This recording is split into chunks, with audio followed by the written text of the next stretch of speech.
ये plane कलाहारी desert के ऊपर से गुजर रहा था। इसमें बैठे 5 लोग अपनी जिंदगी का यादगार सफर कर रहे थे। जमीन पर वाइल्ड लाइफ और वीरान रेगिस्तान की नौसमान से देखना वाकई सिर्फ चंद लोगों को ही नसीब होता है। पर उनका सीन सफर जल्द ही उनकी जिंदगी का बदतरीन वाक्य बनने वाला था। कलाहरी के बीचों बीच जहां इंसान का रहना इम्पॉसिबल है, वहां अचानक इनके जहाज में एक मसला हुआ और पायलट ने प्लेन को क्रैश लैंड करवा दिया। नजरीन, साउथ अफ्रीका में वाकई Kalahari desert 9 lakh square kilometer के एरिया पर फैला दुनिया का छठा बड़ा डेजर्ट माना जाता है। ये अफ्रीकन सहारा की तरह इतना खुश तो नहीं है, और इसी वजह से यहाँ 320 अलग अलग किस्म की वाइल्ड लाइफ बसती है, जिनमें शिकारी जानवरों की बात की जाए तो शेर, चीता और जंगली कुत्तों समेत अफ्रीकन हाथी भी शामिल है, जो अपने इलाके में किसी को भी बर्दाश्त नहीं करते। इस वाइल्ड लाइफ को देखने के लिए दुनिया भर से लोग साउथ अफ्रीका में डेसर्ट सफारी के लिए जाते हैं। अब क्योंकि ये डेजर्ट इतना बड़ा है कि इसको साउथ अफ्रीका की 3 कंट्रीज आपस में शेयर करती हैं, जिनमें बोट्सवाना के पास कालाहारी डेसर्ट का सबसे बड़ा शेयर है। के कैपिटल एक कोरियर कंपनी के एग्जीक्यूटिव डायरेक्टर कर डू प्लेसस ने एक प्राइवेट प्लेन चार किया। वो अपने दोस्तों को कलहरी डेजर्ट के शानदार नज़ारे दिखाते हुए उनको 600 किलोमीटर दूर नामी एक गांव में लेकर जाना चाहते थे। उनके इस ट्रिप का मकसद एडवेंचर के साथ साथ एक बिजनेस इवेंट को कवर करना भी था। इस हवाई सफर में इनके दोस्त माइक और उनकी बीवी लैनेट निकोलिक समेत नेबग्र और जहाज के पायलट कोस्ट मारकन डोंटर्स भी। यह जहाज इंजन 414 था, जिसमें ये 5 लोग बहुत एक्साइट होकर स्वर हो गए। टेक ऑफ करते ही जहाज कलाहारी के ऊपर से होता हुआ मौ की तरफ रवाना हुआ था। ये सफर था तो 2 घंटे का, लेकिन एक ही घे के बाद लैनेट, जो कि पहले ही बहुत घबराई हुई थी, उसने प्लेन के एक विंग में से ऑयल लीक होता देखा। पहले तो उसने समझा कि ये नॉर्मल है, लेकिन फिर उससे रहा नहीं गया और उसने अपने हस्बैंड से यह बात शेयर की। जब पायलट कोस्टा को बताया तो उसने प्लेन का वह इंजन बंद कर दिया जिससे ऑयल लीक कर रहा था। पायलट के हिसाब से इसमें कोई खतरे की बात नहीं थी, क्योंकि से 414 में अभी भी एक इंजन बचा था। पर क्योंकि अफ्रीकन डेजर्ट में कड़ती गर्मी की वजह से यहाँ की हवा बहुत पतली और खुश होती है, इसी वजह से प्लेन को अपना एल्टीट्यूड मेंटेन करने के लिए दोनों इंजन्स की पावर रिकॉर्ड थी। प्लेन अब आहिस्ता आहिस्ता नीचे आता जा रहा था। पायलट ने इमरजेंसी में गेबन कंट्रोल टावर से कांटेक्ट किया, लेकिन बदकिस्मती थी उनकी के कलाहारी के बीचों बीच रेडियो भी काम करना छोड़ गया था। अब जहाज को बचाने का एक ही तरीका था कि इसको खुद से किसी सीधी जगह पर लैंड करवा लिया जाए। ये जहाज वैसे ही काफी कम एल्टीट्यूड पे था, इसी वजह से पायलट को जल्द ही कोई लैंडिंग स्ट्रिप ढूंढनी थी। पायलट को नीचे सिर्फ छोटी बड़ी चट्टानों और झाड़ियों के सिवा कुछ नजर नहीं आया, यानी कोई प्लेन जगह नहीं थी। अब सिर्फ एक ही ऑप्शन था और वो था अपनी जान बचाना।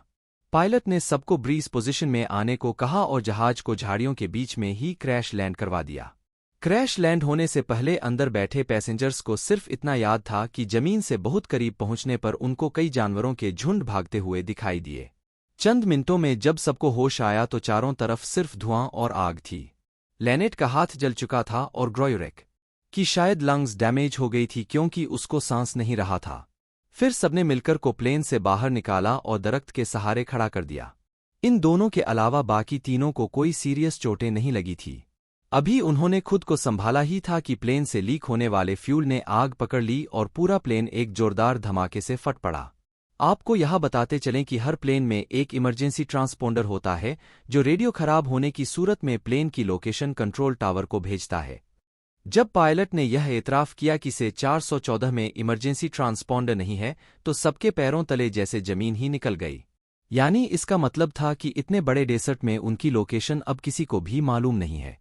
कलाहाई के किसी वीरान हिस्से में ये लोग दरख्तों के बीच में फंसे हुए थे, जहां ना इनके पास अब पीने को कुछ बचा था और ना ही खाने को डोट। 2 जनों को पहुंचाना बहुत जरूरी था, क्योंकि वो जिंदगी और मौत के बीच में लटके हुए थे। सबको यही उम्मीद थी कि जल्द ही कोई रेस्क्यू टीम आएगी और उनको से निकल जाएगी। पर रेस्क्यू टीम तो तब आएगी जब उनको मालूम होगा। बगैर लोकेशन के अगर रेस्क्यू टीम इनको इस वीराने में ढूंढना शुरू भी करे, फिर भी यहां तक पहुंचने में उनको कई दिन लग सकते हैं। इतने में दिन ढलने लगा और उन्होंने प्लेन की आग को इस्तेमाल करके सारी रात खून और जानवरों की आवाज इनको झाड़ियां से आती रही, लेकिन शायद वो बोनफायर ही थी जिसने जानवरों को दूर रखा हुआ था। अब दूसरे दिन का आगाज हो चुका था, लेकिन रेस्क्यू टीम का दूर दूर तक कोई नामोनिशान नहीं था। पांचों की हालत से बदतर होती जा रही थी। डिहाइड्रेशन की वजह से इनके खुश हो चुके सुबह सवेरे इन्होंने पत्तों पर पड़ने वाली ओस को पीना शुरू कर दिया, पर अभी चंद कतरे ही पिए थे कि सूरज सर्प आने लगा गायब हो गई। इतने में दूर से इनको किसी जहाज की आवाज सुनाई दी, इस उम्मीद में कि रेस्क्यू टीम यहां तक पहुंच गई है। इन्होंने आसमान पे अपनी नजरें जमा ली। इन्होंने देखा कि एक पैसेंजर प्लेन ठीक इनके ऊपर से गुजर रहा था।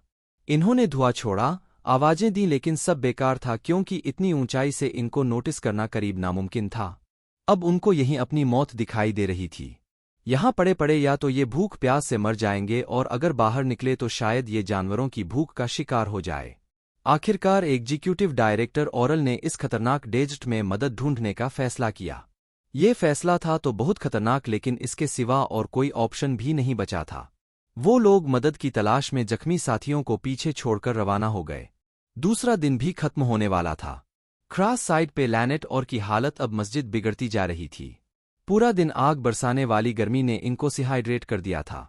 दूसरी तरफ कल और को भी पूरा दिन चलते रहने के बाद भी पानी का कोई खास सुराख नहीं मिला था। दूसरे दिन की रात को अचानक बारिश हो गई, पर ये इजमी किसी भी चीज में पानी इकट्ठा ना कर सके। प्लेन क्रश को अब 2 दिन गुजर चुके द कल और पायलट कोस्टा हाल से बेहाल लगातार डेट और बीएसएच में चलते रहे, लेकिन मजाल है कि इनको कोई इंसान नजर आए या फिर कोई पानी का झखरा। अब उनको ये शक पड़ने लगा कि वो सही डायरेक्शन में भी जा रहे हैं कि नहीं। दूसरी तरफ क्रैश साइट पर नैब को अब एक्सट्रीम डिहाइड्र और डैमेज लंग की वजह से पैनिक अटैक पड़ना शुरू हो गए, क्योंकि वो पिछले 2 दिनों से सीधा खड़ा हुआ था। उसने अकेले ही जंगल में जाने का फैसला किया। वो थोड़ा ही आगे गया तो रात को पड़ने वाली बारिश का पानी एक दख्त के सुराग में इकट्ठा हुआ पाया। ये मुश्किल से एक गिलास भी पानी नहीं था जिसको सबने शेयर करके पिया। तीसरा और चौथा दिन सबने ऐसे गुजारा जैसे अब वो हिम्मत हार चुके हो और बस अपनी मौत का इंतजार कर रहे हो।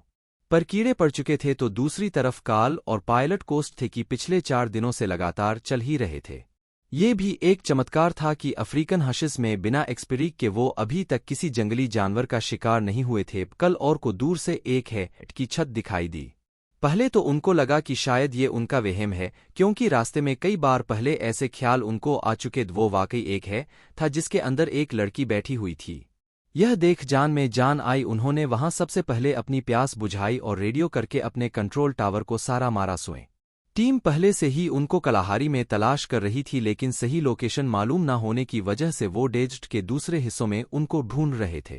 क्रैश के छठे दिन सुबह सवेरे क्रैश साइट पे तीनों दोस्तों का सांस करीब निकल ही चुका था कि हेलीकॉप्टर की आवाज ने उनमें जैसे जान भर थी। आखिरकार रेस्क्यू टीम क्रैश साइट पे पहुंच चुकी थी।